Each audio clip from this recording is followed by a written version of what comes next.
Mas eu entrarei em tua casa pela grandeza da tua benignidade, e em teu temor me inclinarei para o teu santo templo.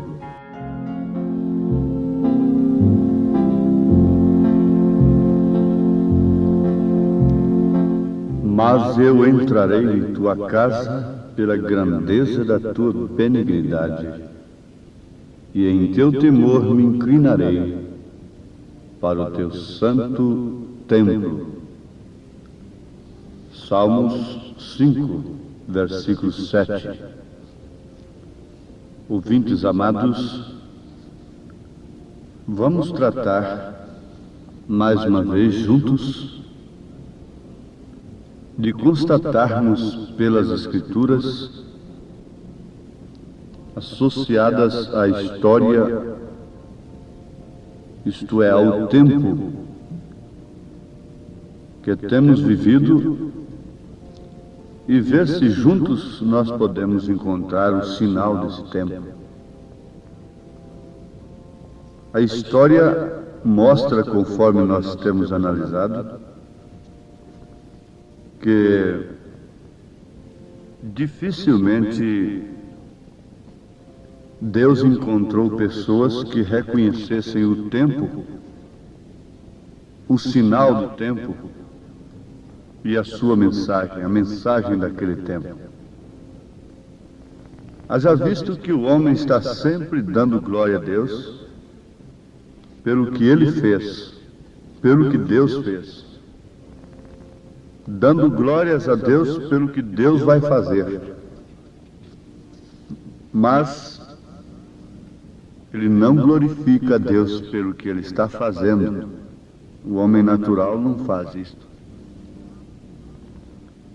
Quando passa, então depois coloca na história, então são citados nos púlpitos, mas se aqueles que citam Lutero hoje, Wesley, etc., e demais homens que foram poderosamente usados por Deus, vivessem naquele tempo, eles seriam contra os tais que eles citam hoje. Porque foram homens revolucionários, espiritualmente falando. Foram homens os quais Deus usou como marca de tempo, como sinal para aquela era. Isto deve ser meditado por cada um individualmente. Se eu vivesse naquele tempo, com quem eu estaria? Ao lado de quem eu estaria? Mesmo na crucificação de Jesus Cristo, com quem você estaria? Você diz, eu estaria com os de Jesus. Mas onde estão os de Jesus nesta era? Analise um pouquinho e você vai constatar que você está crucificando a Cristo novamente. E você não reconhece o tempo, a visita de Deus, o sinal de Deus em seu dia. Isso não acontece propositalmente e nem mesmo conscientemente às vezes. Vamos repetir que quando Jesus disse que a sua vinda seria como de um ladrão, isto ele diz, em outras palavras, que os homens seriam apanhados inconscientes sobre a sua segunda vinda. Agora a Bíblia fala no Velho Testamento sobre o templo. O templo foi construído, o tabernáculo foi construído sob a orientação de Deus.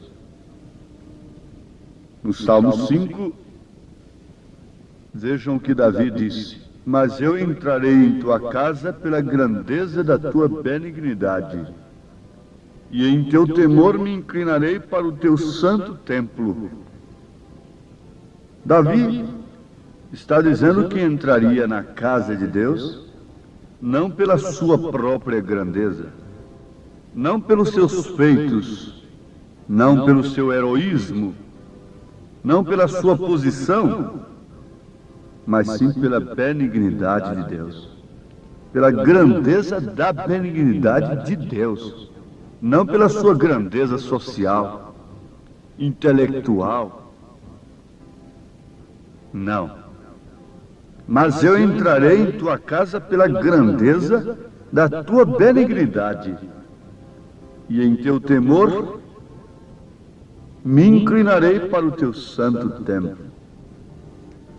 No Salmo 23, versículo 6, ele diz: certamente que a bondade e a misericórdia me seguirão todos os dias da minha vida, e habitarei na casa do Senhor por longos dias.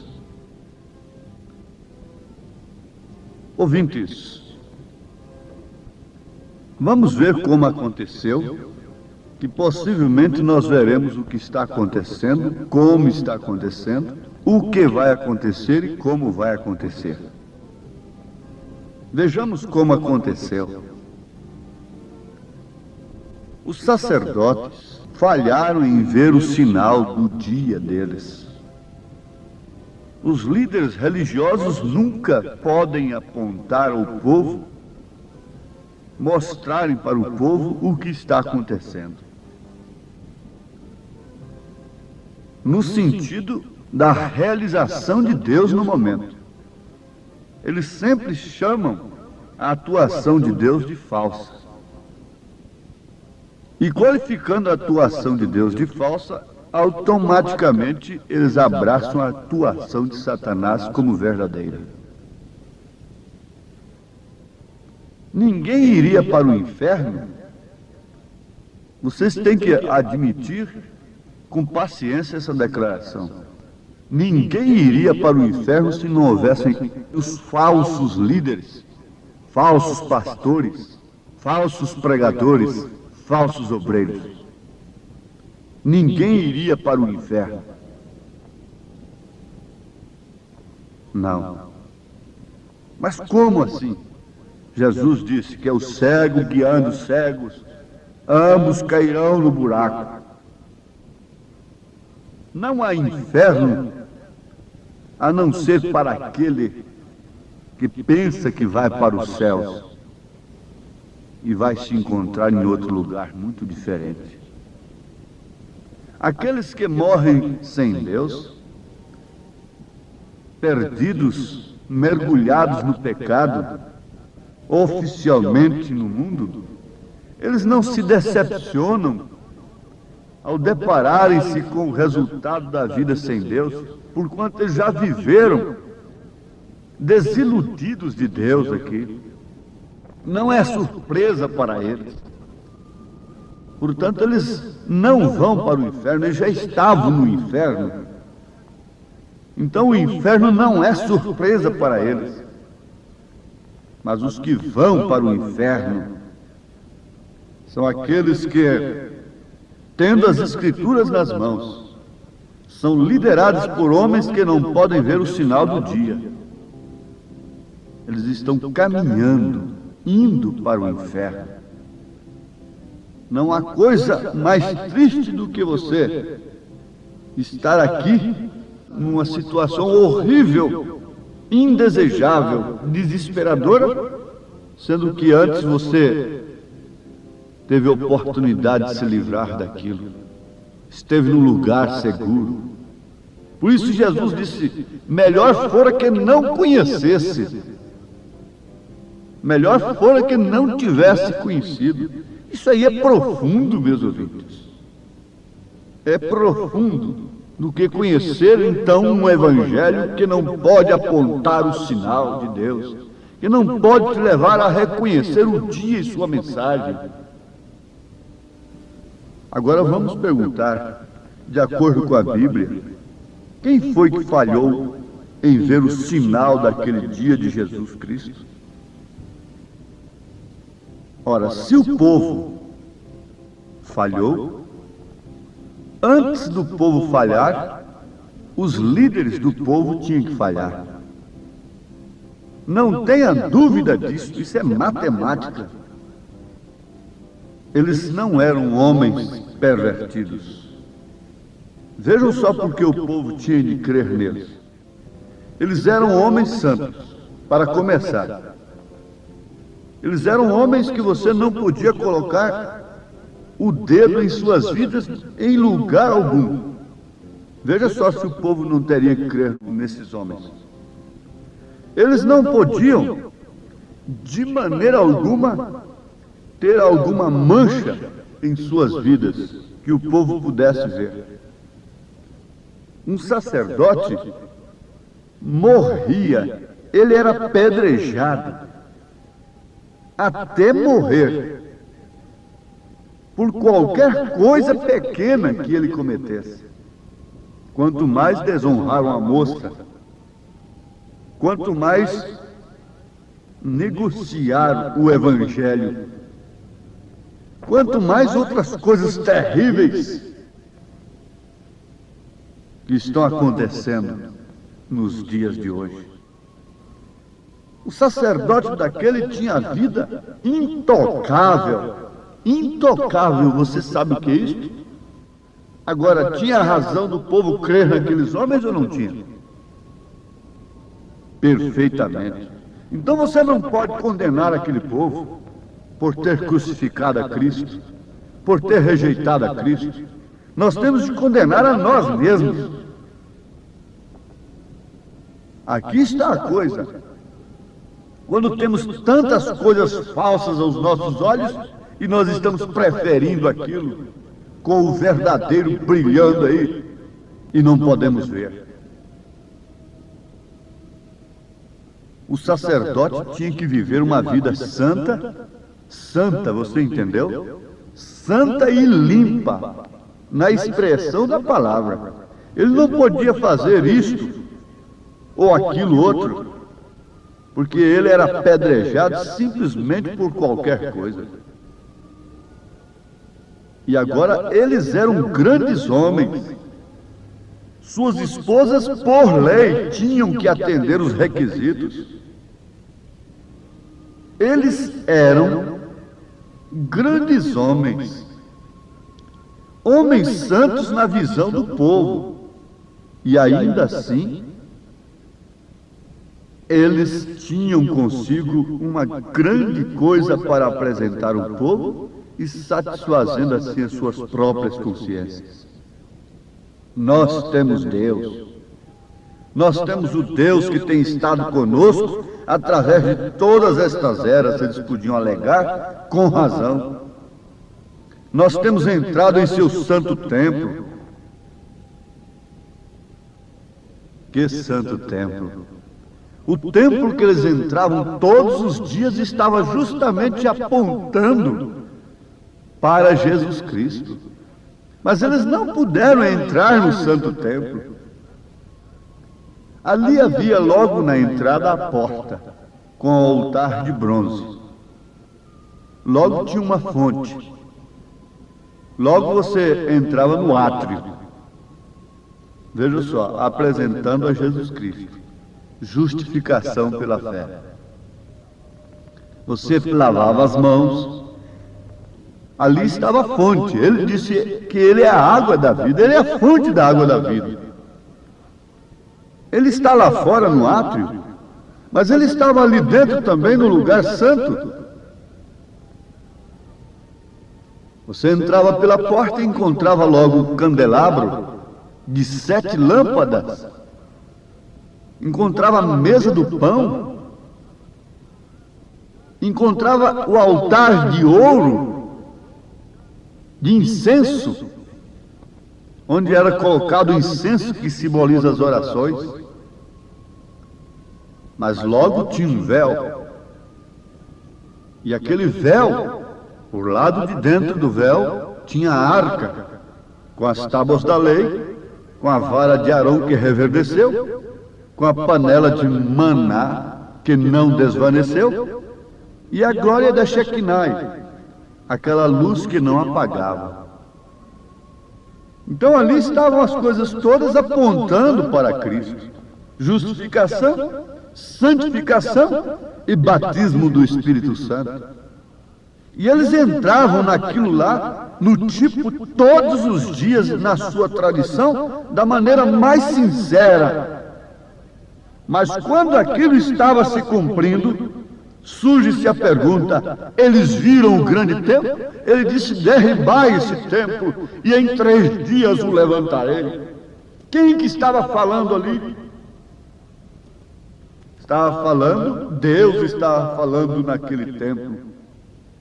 O próprio Deus, que levantaria o templo, estava falando: matai esse corpo, crucificai-o, mas no 3º dia o levantarei.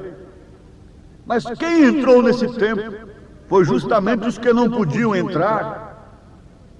Os que podiam entrar no templo até o lugar santo, até o Santíssimo, no caso do sumo sacerdote, não entraram em Jesus Cristo.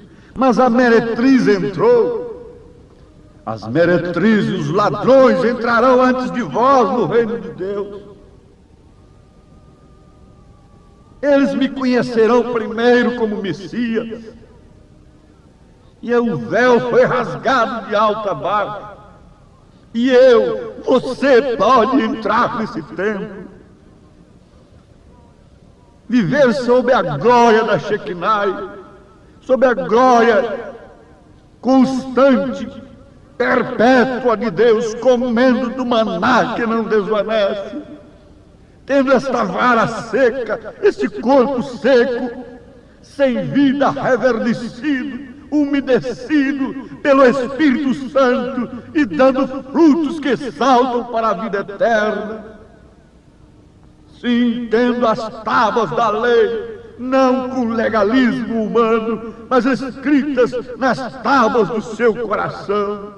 Eis aí o templo, não sabeis vós que sois templo de Deus, que sois casa de Deus e que o Espírito Santo habita em vós? Como pode você crer numa doutrina que diz que Deus só quer o coração? Ele quer o coração para dominar o corpo. Antes do homem conseguir o coração de uma mulher, ele não pode dominar seu corpo. Antes de Cristo conseguir o coração da igreja, do homem, da mulher, ele não pode fazer do seu corpo um templo do Espírito Santo. Então fica sendo templo de vaidade, de mentira, de prostituição, de falsas doutrinas, de fornicações doutrinárias e demais coisas. Onde estamos parados? Que tempo é este que estamos vivendo? O sinal está às portas. Você não pode ver o sinal do sodomismo aí, nas revistas, nos jornais. Você não pode ver esse sinal nas repartições, nas igrejas.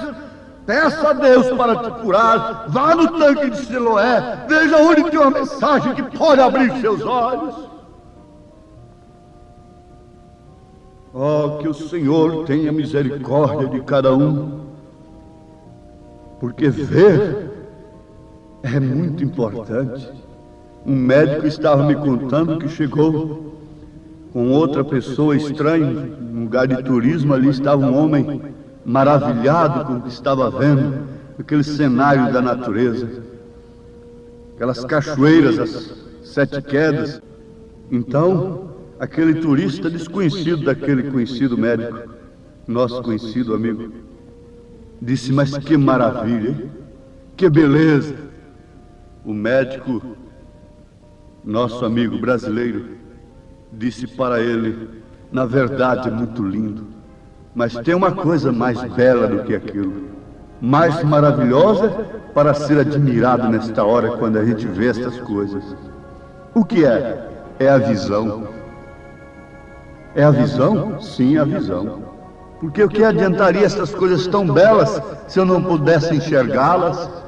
O que adiantaria? O que adianta um Cristo, como pintam, como pregam, como apresentam? O que adianta uma Bíblia se não posso ver o seu cumprimento nesta hora? Senhor, põe isto no coração de cada um e abre os olhos daqueles que desejam ver. É a minha oração, em poucas palavras, em nome de Jesus Cristo. Amém, Senhor. Amém.